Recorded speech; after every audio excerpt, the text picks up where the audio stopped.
तो मेरा इस हफ्ते का आखिरी दिन का ट्रेड भी खत्म हो चुका है, यानी कि 22 तारीख का ट्रेड।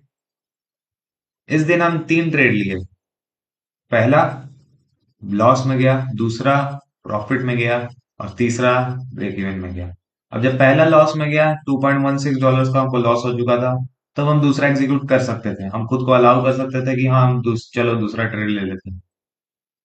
जब दूसरा ट्रेड चल रहा था, तभी हम तीसरा ट्रेड भी एग्जीक्यूट कर दिए, जो कि मेरा रूल के खिलाफ है, क्योंकि मेरा रिस्क ज्यादा हो जाता, रिस्क पर डे का ज्यादा हो जाता, और हमको ये भी नहीं करना था कि एक दिन में $6 से ज्यादा रिस्क ले लें। और हालांकि उतना नहीं होता, लेकिन फिर भी हमको देखना था कि एटलीस्ट हम इस वीक तो प्रॉफिटेबल रहे। इस वीक मेरा 88 पॉइंट कुछ डॉलर से शुरुआत हुआ था, तो एटलीस्ट हमको इतना लॉस करना था कि मेरा इस वीक भी एटलीस्ट प्रॉफिटेबल हो जाए।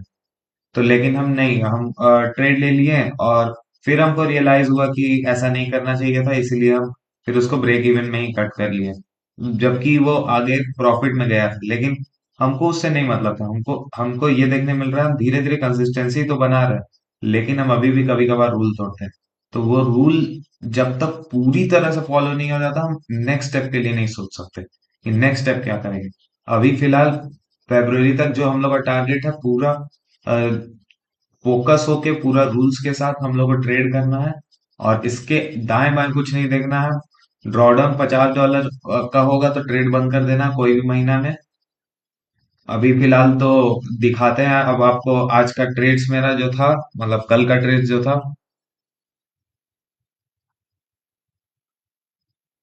तो पहला ट्रेड मेरा यहीं पे था, सेम हम यहीं पे कहीं एंटर किए थे, लेकिन इसमें क्या प्रॉब्लम हो गया था कि हम अपना स्टॉप लॉस जो है ना, यहाँ पे 405 पे रख दिए थे। तो यहाँ पे जब हम स्टॉप लॉस रखे, तो ये जो स्प्रेड के कारण होता है वो हिट कर गया स्टॉप लॉस, और फिर हमको यहाँ पे एंटर करना पड़ा दूसरी बार। जबकि ये ट्रेड एक्चुअल में पहला ही ट्रेड जो था वो सक्सेसफुल हो गया था, लेकिन वो जो एसएल हिट कर गया स्प्रेड के कारण, ये वाला था मेरा स्टॉप लॉस 405। करीबन इतना पे मेरा एसएल था, तो ये स्प्रेड के कारण हिट हो गया। और फिर ये इसमें भी वही सेटअप है मेरा, जो सप्लाईज ऑन ऑर्डर ब्लॉक हम बोल के रखे हैं। यहाँ पे देखिए क्या होता है एक्चुअल में सप्लाई जोन ऑर्डर ब्लॉक, आज हम अच्छा से थोड़ा डिटेल में समझा देते हैं। हम लोग देखना चाहते हैं कि कहीं पे भी तेजी से मूव कहाँ पे आया है। ठीक है, तेजी से मूव पहला कंडीशन होना चाहिए कि फास्ट मूव होना चाहिए प्राइस।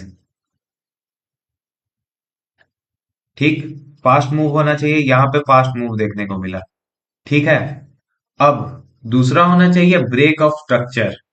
यहाँ पे इसका ब्रेक ऑफ स्ट्रक्चर, ये इसका रिसेंट लो था।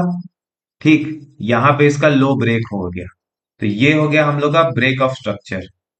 और उसके बाद ये इस डाउन ट्रेंड में जाने वाला था, लेकिन ये कंटिन्यू नहीं कर पाया, और नीचे से लिक्विडिटी ग्रैब करके ऊपर आ गया। अब यहाँ पे जितने आदमी लोगों को प्रॉफिट होता है, वो लोग यहाँ पे एग्जिट करना चाहते हैं। तो ये पहला मूव तो ये वाला बता रहा था कि हाँ, यहाँ प्रॉफिट बुकिंग कुछ आया है। लेकिन जब दूसरी बार यहाँ पे गया, तब यहाँ पे प्रॉफिट बुकिंग भी आया और शार्प सेलिंग भी देखने को मिला। क्योंकि यहाँ पे जो भी आदमी लोग अपॉर्चुनिटी मिस करता है, तो उसमें अपॉर्चुनिटी मिस करने के कारण यहाँ पे ऑर्डर ब्लॉक हो जाता है, और आदमी लोग सोचता है कि अगली बार जब यहाँ प्राइस आएगा तब हम सेल कर दें। तो वैसे करके, और ये जरूरी होना चाहिए, यहाँ पे शार्प सेलिंग मिलना चाहिए, क्योंकि वो लोग को रियलाइज हो जाता है कि हाँ, यहाँ पे सप्लाई बहुत ज्यादा है, और यहाँ पे मतलब लोगों को बेचने का मन कर रहा है। तो ये हो गया हम लोग का सप्लाई जोन। दूसरा कंडीशन तो हम बता ही दिए कि ब्रेक ऑफ स्ट्रक्चर होना चाहिए, कि ये वाला इसका लो जो है वो ब्रेक हो जाना चाहिए। अगर ये ऊपर जा रहा है, ऊपर से नीचे आ रहा है, तो ये ब्रेक ऑफ स्ट्रक्चर जो हुआ, उसके बाद ये होना चाहिए, ब्रेक ऑफ स्ट्रक्चर होना चाहिए। तो ये हो गया हम लोग का सप्लाई जोन वाला सेटअप। इसी को हम कह रहे थे सप्लाई जोन का। अब देखिए दूसरा ट्रेड, मतलब दूसरा ट्रेड भी इसी में था, बता ही दिए कि बस 5 पिप्स और ऊपर करके हम लगा दिए थे, तो री एंटर किए थे। अभी ये था तीसरा ट्रेड, जो कि दिख तो रहा है प्रॉफिट में गया है, लेकिन हम यहीं पे निकल गए थे, यहाँ पे एंटर किए थे कहीं पे, और यहीं पे निकल गए थे, क्योंकि हमको पता चल गया था कि हाँ देखो हम भाई, हम अपना रूल तोड़ दिया, और कहीं गलती से, प्रोबेबिलिटी बेस्ड है ना, कहीं गलती से भी अगर हमको लॉस दे देगा, तो मेरा तो फिर अकाउंट $89 आ जाएगा, जो कि हमको सेटिस्फैक्टरी नहीं लग रहा था।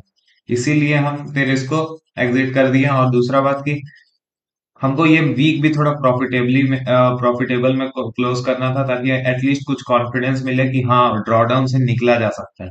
तो हम आप लोग को ड्रॉडाउन से निकल के 2 बार बचा बता चुके हैं कि हाँ, ड्रॉडाउन से निकला जा चुका है, लेकिन अभी तक प्रॉफिटेबल नहीं हुआ है। अब देखते हैं इस वीक में क्या होता है। अब ये जर्नल हम आप लोग को दिखा देते हैं अपना, कि हाँ, कि जर्नल में यूरो यूएसडी 0.04 लॉट से हम एंटर किए, सेल किए थे।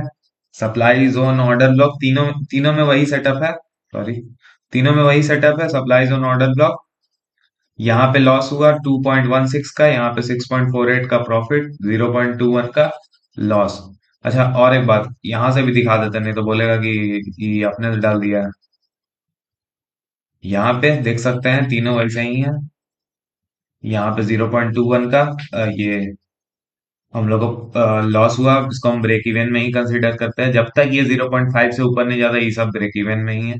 0.5 या $1 हम तो बोलेंगे।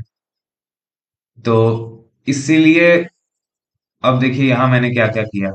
पहला जो ट्रेड लिया, इसमें मैंने एसएल बहुत टाइट रख दिया, क्योंकि मेरे दिमाग में पहले से था कि हाँ, हमको आज कम लॉस लेना है, कम से कम लॉस लेना है। और उसी के चक्कर में हम अप्रोप्रिएट एसएल भी नहीं लगाए, उसमें कंजूसी कर दिए। तो कंजूसी करने के कारण हमको भुगतना पड़ा कि वही मेरा पहला ही ट्रेड प्रॉफिट में चल जाता। हम 95 पे थे, वहीं से हम 101 102 पे चल जाते, लेकिन वहां पे ये गलती की है कि नहीं हुआ। और उसके बाद हम ये वाला ट्रेड लेने के लिए एलिजिबल हो जाते, तो ये भी हो सकता था प्रॉफिट दे देता। लेकिन अगर हम इसको ज्यादा टाइट नहीं लगाते तो। लेकिन ठीक है, हो गया सो हो गया, अब क्या कर सकते हैं, अगली बार ध्यान रखना है।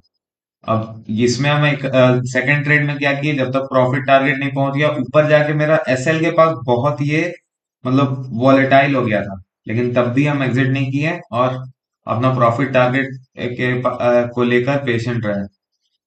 और तीसरा है कि ब्रेक इवन रहा, लेकिन हम अपना रूल के खिलाफ जाके रिस्क ज्यादा कर दिए थे, जरूरत से ज्यादा। और हमको पता था कि रिस्क ज्यादा हो रहा है, लेकिन हम फिर भी ज्यादा कर दिए।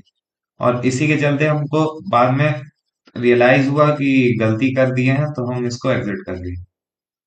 तो देखते हैं अब क्या होता है अगले हफ्ता में। आज तो सैटरडे है, हम मिलते हैं ट्यूसडे को, मंडे का ट्रेड्स लेके। आशा करते हैं कि प्रॉफिटेबल मंथ क्लोज हो जाए, तो अच्छा कॉन्फिडेंस मिलेगा हमको।